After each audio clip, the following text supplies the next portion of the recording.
Do you feel frustrated trying to grow your franchise? Are you having trouble balancing your consumer and franchise development marketing? Do you wish there was an easier way? Imagine if you had a proven roadmap to take your franchise's marketing from costing you to making you money. That's why we've created the Franchise Growth Blueprint. We walk you through the exact same process that we use to run franchise marketing campaigns for our clients at scale that has resulted in triple-digit growth. This blueprint isn't for anyone. It's not for people just starting a franchise. It's not for franchises without long-term goals. This is for franchises that want to scale up their marketing in a predictable and profitable way using a proven roadmap. If you want to sell more franchises, keep your current franchisees happy, and learn from people who have already done it, go to franchisegrowthblueprint.com and sign up today. That's franchisegrowthblueprint.com. Hello, everyone. Welcome to this week's episode of the Franchise Marketing Podcast. I'm quite excited to have a fellow Canadian here, Jamie Berube from WP Creations. Jamie, welcome. Thank you. Thank you for having me. No problem. So for our listeners who don't know you, could you give them a quick introduction? Yeah, absolutely. So I am the president and CEO of WP Creations. It's a national franchise chain, Canadian franchise chain, and I've had the pleasure of moving up the ranks. I went from franchisee to franchisor. So now I get to lead a team of amazing women entrepreneurs, but having been in the trenches myself has been instrumental in the programs that we have in place to support our team and to get through a pandemic, because I could 100% understand how it would affect them in the field. Very cool. So that's really interesting that you started off as a franchisee and now you're the franchisor. So could you tell me a bit more about that experience and transition? Yeah, it's the word that came to mind was simple, but when I look back at all the steps I had to take, really wasn't that simple. But the black and white of it is WP Creations was formerly named We Piggies and Paws. And the founder was Debbie Cornelius, and she created an amazing product of 3D life cast of babies and children's hands and footprints.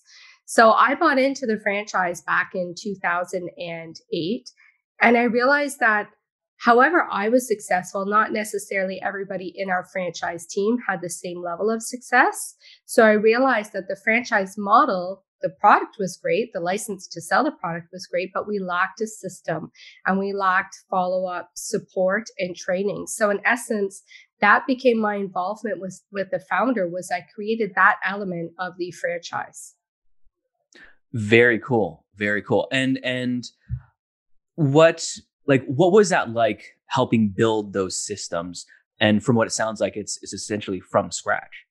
Yeah, it was challenging. I was young. I was much younger, and we had individuals in the franchise system that'd been around for quite a while. So when you're building a system, in essence, you're building structure, and with structure comes policies and guidelines, and having to transition into that and helping the team understand what it is we're doing, why we're doing it, and to enforce it to support the entire model. So you can imagine that for many, it was a welcome change. They could understand the direction.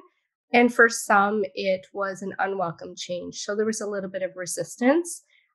So certainly taught me a lot. Also taught me a lot about leadership. I came into it with all these grand ideas of what the system needed. And because of my natural curiosity, even in the tech world, to be able to bring in these changes without necessarily having the expenditures of having to hire companies, being a low-cost franchise, that was a little challenging.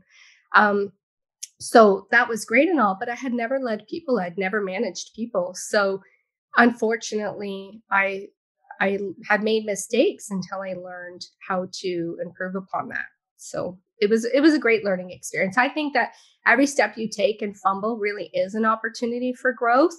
And I would say my leadership definitely is, I'm grateful for everything that my team taught me on how to be the leader that they need that best supports them. So that's why I question, was it simple?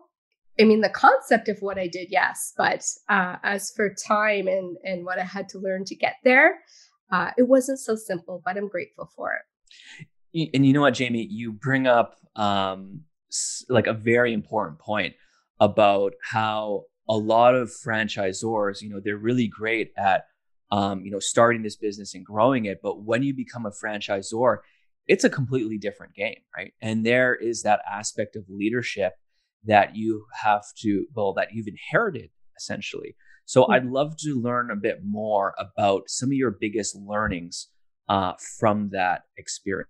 Some of my biggest learnings, well, just because I think it's a good idea doesn't mean everybody else thinks it's a good idea. Mhm. I learned, not as quick as I'd like, that having the team involved, so almost like a franchise advisory council or weekly or monthly meetings with teams, and kind of sharing with them, what it is that I'm learning as an individual to help them understand kind of my mindset, the direction of where I'm going, and what some of my thoughts and plans are for the future of the company to be able to remain sustainable. And by bringing them into those conversations, a couple things happen. One, I get their perspective and viewpoints of things that I never even considered. It never even occurred to me that we could do this to make it better, or we have to consider this so that whatever it is that we're implementing kind of flops. Um, but also their buy-in. A lot of people just want to be a part of the conversation, have an opportunity to be a part of the conversation when these decisions are being made. And that will help secure their desire and willingness to join my team, so to speak, and move forward. So it really, in the grand scheme of things, it's not a big secret on how to be a good leader. I think it's being a part of their team, having them be a part of what I'm doing. That was something I wish had come a lot sooner, but that's my big takeaway from that time. I love that. I love this collaborative effort of franchisees. They're already kind of stakeholders in your business, but making sure that they help guide the future of it is so important as well. So with that being said, what tips can you give to putting together a successful almost franchisee board of advisors? I think recognizing the individuals that it's natural for them to be on board with your decisions. You're already kind of a like mindset. So your top half of your franchise team, that automatically they get it. They come in with that little bit more of a business mindset. Having them be a part of the team is huge, but also including a few of those key people in the middle of your franchise system. Those that are, you have the ability to get to that next level, need just a little bit more motivation, more understanding, I think, the direction of where we're going, more training. And I don't even mind some individuals that, maybe it's hard for them to ever really see the direction, but they're passionate about the product and they're a great franchisee, but they bring a little bit more challenge with their questions. So I think you need a mix of individuals from all three tiers really to have all viewpoints to be able to put anything we want into the company successfully into play. Very cool. Very cool. So switching gears a little, this is a marketing growth podcast. I'd love to hear what is your most successful marketing campaign to date, either on the consumer side or the franchise development side. We'll get right back to the show, but do you feel frustrated trying to grow your franchise? Are you having trouble balancing your consumer and franchise development marketing? Do you wish there was an easier way? Imagine if you had a roadmap to take your franchise's marketing from costing you to making you money. That's why we've created the Franchise Growth Blueprint. To find out more, visit franchisegrowthblueprint.com. That's franchisegrowthblueprint.com. Now back to today's episode. Well, on the franchise development side, it's interesting. I've been thinking a lot about that lately, and our franchisees are past customers. So it's really easy for us in the sense that that is really the only group of people we need to contact. And we have their contact info, we have their emails, we have them on our social media. And our franchisees do awesome at spreading the opportunity. They are passionate about working from home for their franchise, obviously, and our new ways with the pandemic. So they offer great word of mouth to clients who are from out of town. So it's a bit of a simpler approach for us that way. And from the consumer side of things, we've always recognized, I mean, we want to give every parent a keepsake from WP Creation. So we've often given away the free raised impression. And that is a free hand or footprint. So it doesn't matter if you can't afford it anymore. Perhaps you're not interested in it anymore. But our belief is to make sure that every family has a keepsake. So that predominantly has been our main gift that we've given to parents over the years. And I would have to say that that has also brought in the most business because parents have a hard time opening their baby's hand to do a handprint, right? So to have a professional be able to do that or walk you through the process is of great value, and babies grow. So it's they want to capture that precious moment, they have to redeem now. So from a promotional side of things, that has been our best campaign is we offer that free gift. It's in line with our beliefs and it helps people truly come in and see what we have to offer. Totally. Um, I want to hear more about the franchise development side. So, you talked about transitioning customers into franchisees.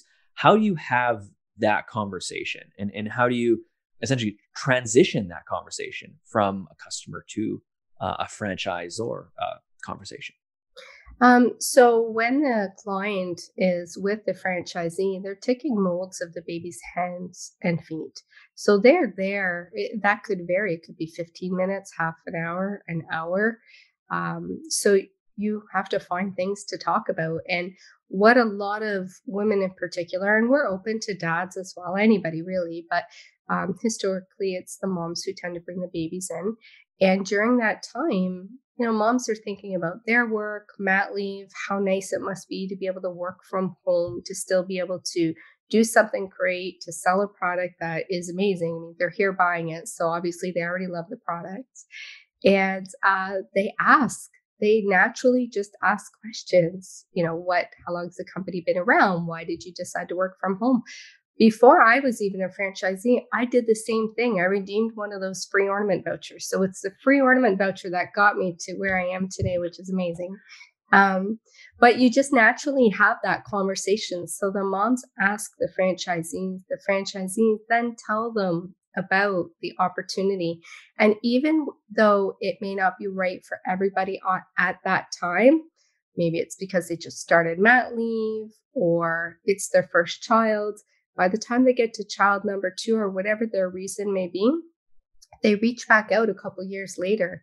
So it's almost as if, it stays top of mind. But I think through our email marketing and our social media posts as well, we're keeping this top of mind that this opportunity is available to them.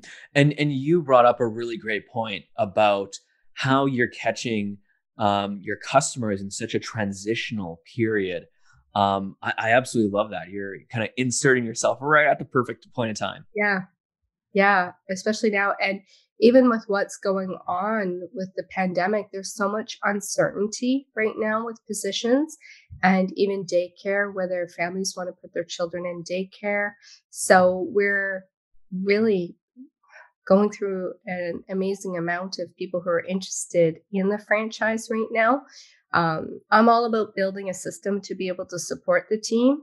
And I'm at the point now, how can I make that system stronger so that I could onboard more families successfully into our franchise system? That's interesting. So tell me a bit more.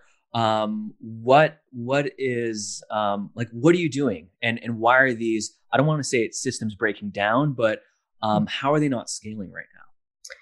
Well, it's a very hands-on product.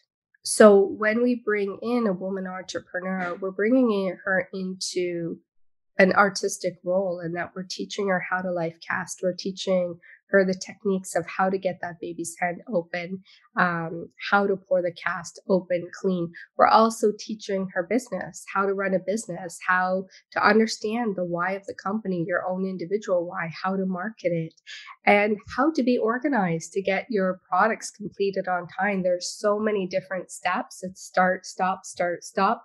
And it's not because of children, it's just the product requires those stops in between. So when you kind of break that down into 3 or 4 different sections, the training period is actually quite long.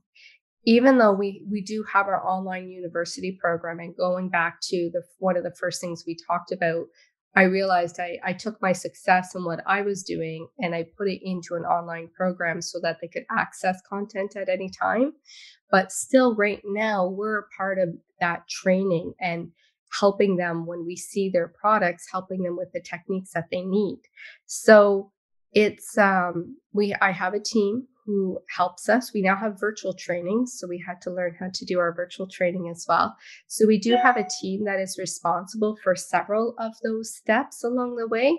And it would just be a matter of growing that team so that not one person is overloaded with their specific tasks. I should also say our training team I have a part of it, but primarily it's the franchisees themselves who are actually a part of the training team. So it's not individuals outside of the organization. So in addition to their training responsibilities, they also have a partner, they have a child or multiple children and their own business to run. So I can't tax one individual. So that's where we're at in our level of business. So it's interesting to me now that we're kind of at that stage of growth that now I do have to consider duplicating the training system that I have now, just with an additional group of people. Wow. That is ingenious, Jamie. Using your franchisees to train new franchisees, because it shows collaboration. It shows like involvement and investment, stickiness, and even helps generate innovation too, because as your franchisees are doing this, they're inevitably going to find, new or better or quicker ways on how to do certain tasks. That's awesome. I've always said to them, I may manage the team and manage the day-to-day operations, and I certainly have a brilliant idea here and there, but it is because of our franchise team working together that we're doing as well as we are, and we've gone the direction we've gone. So as mentioned in the beginning, I love bringing them in as a part of this. And as coaches, it's gaining their commitment, their buy-in. They want to see the company do well. So it will make them think outside of the box on how they can help grow the system. So, and it gives them something more. Once you learn how to life cast, that part's easy. And that was my struggle as a franchisee back in the day, is I was so successful. So it was, now what? Right? I'm always one for challenges. So I really thrived on Debbie Cornelius allowing me to help the franchise system grow. We officially partnered in 2013.